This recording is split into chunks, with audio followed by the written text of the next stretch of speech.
Alors bonjour chers souscripteurs de la Nouvelle France Libre, nouvelle revue de presse mensuelle internationale. Que s'est-il passé en Chine depuis un mois? Ici vous voyez une brochure publicitaire de la société Deep Blue.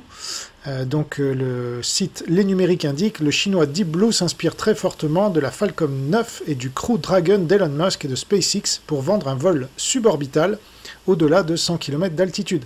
Il offre même à ses clients une petite fusée souvenir et quelques goodies.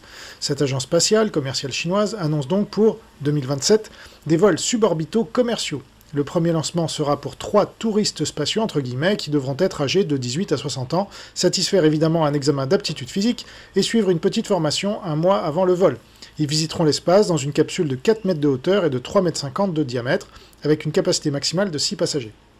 Donc une fois de plus, on a la démonstration que la Chine ne sait que copier, puisque c'est tout ce que le communisme permet, donc copier, voler, parasiter, et ensuite aider avec l'État, avec des subventions massives, et concurrencer de manière injuste, faire du dumping, pour ensuite rafler les parts de marché, détruire l'industrie concurrente, en l'occurrence celle de l'Occident, monter les prix si besoin. Donc ça, on connaît bien cette stratégie.